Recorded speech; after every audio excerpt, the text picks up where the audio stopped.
नमस्कार।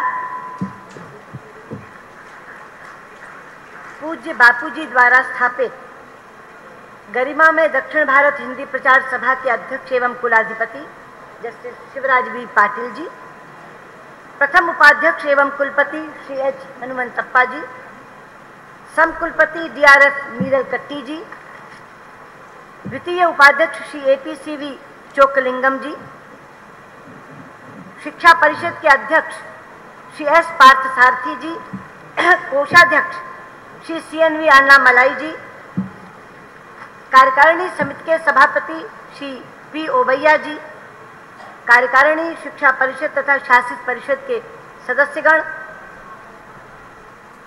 राज्यसभा में पूर्व सांसद श्री L गणेशन जी, भारतीय जनता पार्टी की तमिलनाडु की अध्यक्षा श्रीमती तमिली साई जी, उपस्थित गणमान्य विद्वज्जन, हिंदी प्रचारक गण और उपाधिधारी गण, राष्ट्रभाषा हिंदी के लिए आयोजित इस दीक्षांत समारोह में आप लोगों को संबंधित करते हुए मैं बहुत ही प्रसन्नता का अनुभव कर रही हूँ। मुझे ये जानकर बहुत खुशी है कि हिंदीतर दक्षिण के तेलंगाना, आंध्र प्रदेश, कर्नाटक, केरल और तमिलनाडु के 32,199 छात्र छात्राओं को आज राष्ट्रभाषा विशारद की उपाधि तथा 22,006 छात्र छात्राओं को राष्ट्रभाषा प्रवीण की उपाधि इस दीक्षांत समारोह में प्रदान की जा रही है। PG विभाग के 2,337 दूरस्थ और 1,799 नियमित उपाधिधारक भी आज उपाधि प्राप्त कर रहे हैं। इसमें उल्लेखनीय है कि चेन्नई महानगर के 4,106 छात्रगण आज इस समारोह में प्रत्यक्ष उपस्थित होकर राष्ट्रभाषा प्रवीण की उपाधि प्राप्त कर रहे हैं। मित्रों, ये संख्या तो केवल उच्च परीक्षाओं में उत्तीर्ण होकर उपाधि प्राप्त करने वालों की ही है। इसमें प्रारंभिक परीक्षाएं लिखने वाले परीक्षार्थियों की संख्या को यदि मैं जोड़ दूं तो सचमुच दक्षिण भारत हिंदी प्रचार सभा के अगाध परिश्रम का पता आप लोगों को चलेगा। प्रतिवर्ष सभा की प्रारंभिक, उच्च, स्नातक एवं स्नातकोत्तर परीक्षाओं में करीब 5 लाख परीक्षार्थी बैठ रहे हैं।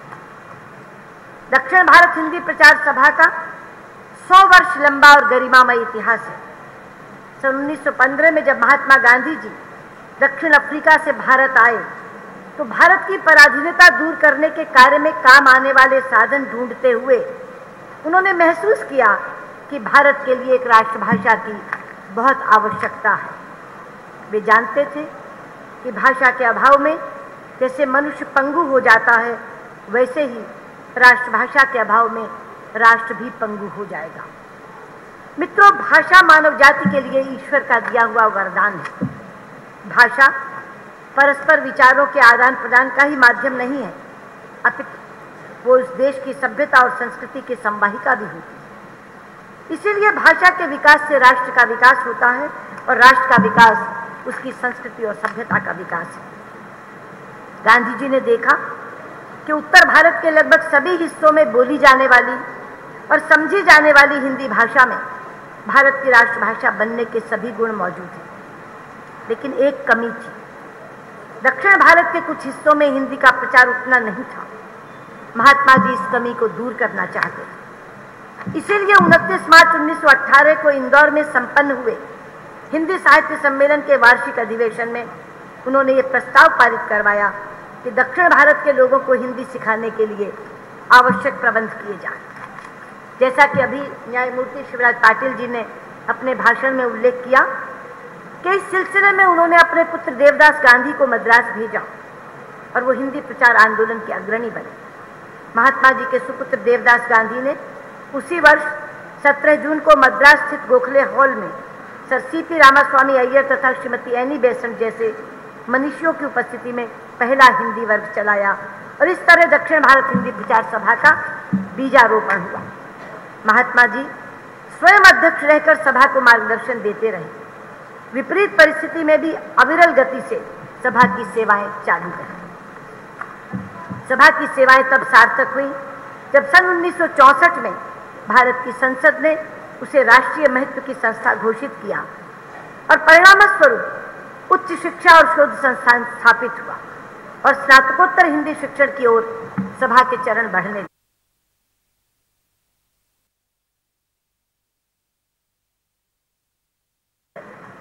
इस शुभ अवसर पर हम उन शहीदों को, कर्मठ हिंदी प्रचारकों को और राष्ट्र सेवकों को याद करके गर्व का अनुभव करते हैं, क्योंकि उनकी महती, निस्वार्थ एवं समर्पित सेवाओं की वजह से ही सभा आज एक वटवृक्ष के समान दक्षिण भारत में राजभाषा की सेवा कर रही थी।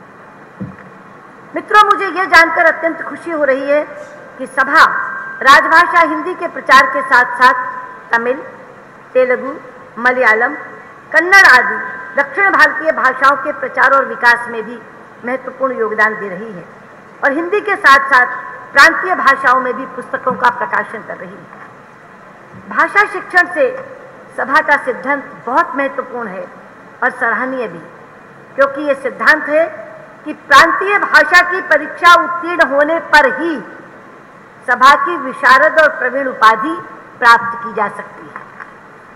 मित्रों, इस देश की सभी भाषाएं बहुत समृद्ध हैं, लेकिन हिंदी को, जो देश के अधिकांश लोगों द्वारा बोली और समझी जाती है, राजभाषा का दर्जा दिया गया है, जिसकी सख्त जरूरत है। उदाहरण के लिए इस दीक्षांत समारोह में सम्मिलित होने के लिए तमिलनाडु, केरल, आंध्र प्रदेश और कर्नाटक से महानुभाव आए हैं। इसलिए मैं अपना भाषण अपनी राजभाषा में दे रही हूं और हिंदी को देश की संपर्क भाषा का गौरव तो पहले से ही प्राप्त है। अब मैं कुछ बातें जो हमारी सरकार ने की हैं उनके बारे में बताना चाहूंगी। मित्रों, मैं बहुत गर्व के साथ आपको बताना चाहती हूं कि वर्तमान सरकार के समय हिंदी और भारतीय भाषाओं को जितना बढ़ावा दिया जा रहा है, पहले कभी नहीं दिया गया। उदाहरण के तौर पर, पहले कैबिनेट की सभी बैठकें अंग्रेजी में संचालित की जाती थी, अब सभी बैठकें हिंदी में संचालित की जाती है। पहले विदेश मंत्रालय में तो अंग्रेजी का एकाधिकार था, कोई भी अधिकारी न तो हिंदी बोलता था न लिखता था, लेकिन अब सभी अधिकारी हिंदी में बात करते हैं। श्री अटल बिहारी वाजपेयी जी ने विदेश मंत्री के नाते संयुक्त राष्ट्र में अपना भाषण हिंदी में देकर हिंदी को वैश्विक मंच पर स्थापित किया था।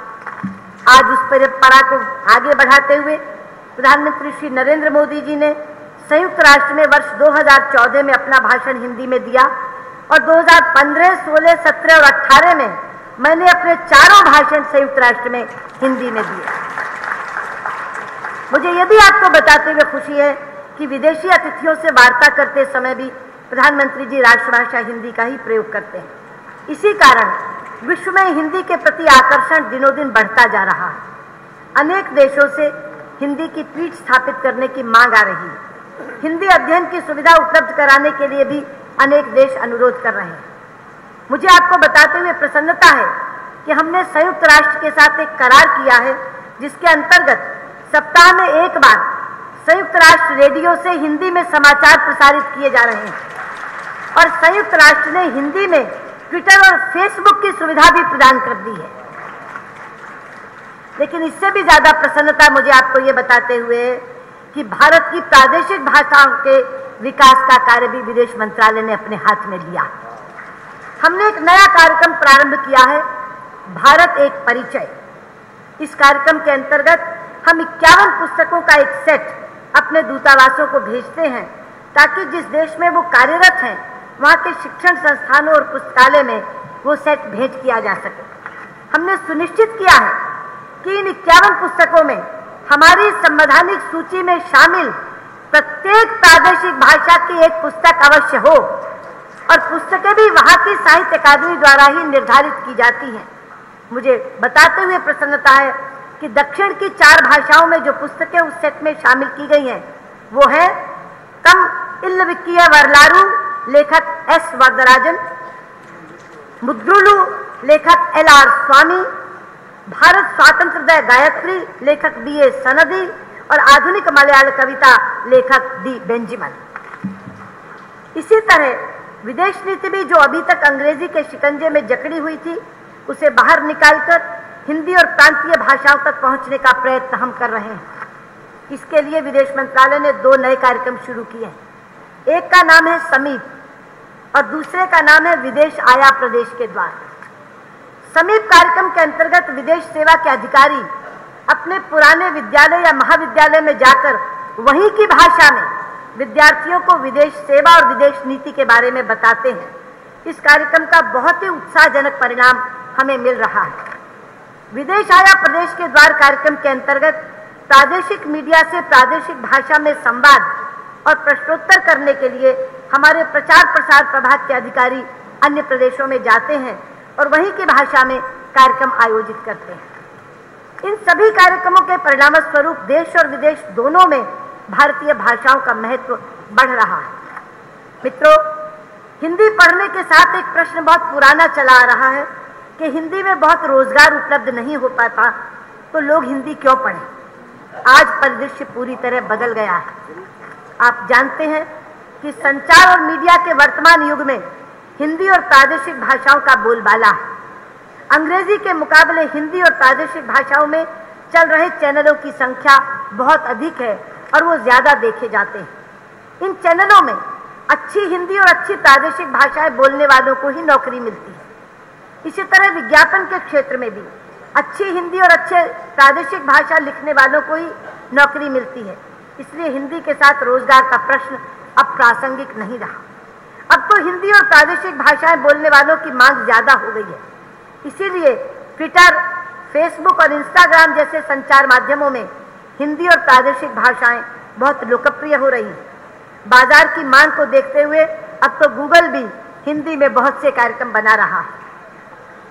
मुझे आपको बताते हुए प्रसन्नता है कि हमने विदेश मंत्रालय में राजभाषा और भारतीय भाषाएं इस नाम से एक अलग प्रभाग, एक सेपरेट डिवीजन ही स्थापित कर दिया है ताकि देश और विदेश में हम हिंदी और भारतीय भाषाओं का प्रचार प्रसार बहुत प्रभावी तरीके से कर सकें।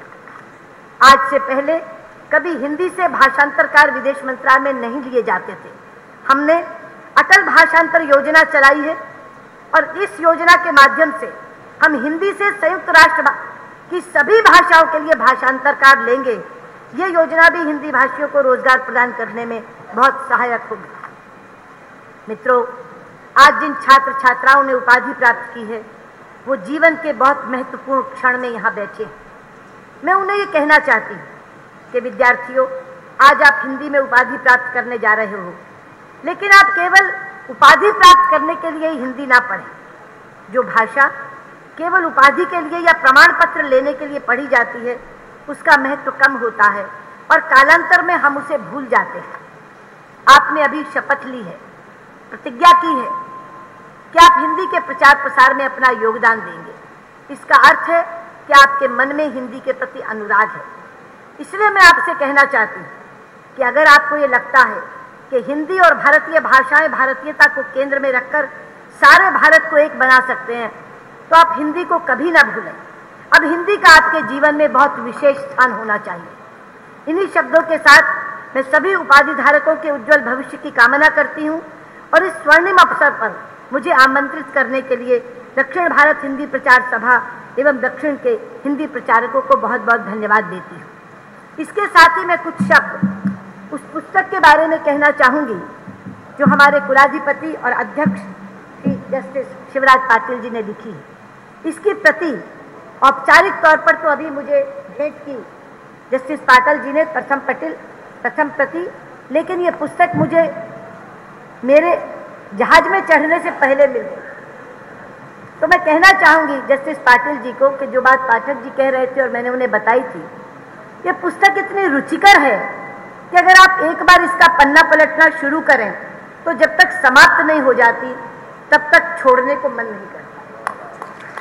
लेकिन मैं आपसे एक बात कहना चाहूंगी, पढ़ने के लिए तो ये सही है कि हम 365 के 365 विचार एक साथ पढ़ लें, लेकिन मनन के लिए ये जरूरी है कि हम एक ही विचार हर रोज पढ़ें।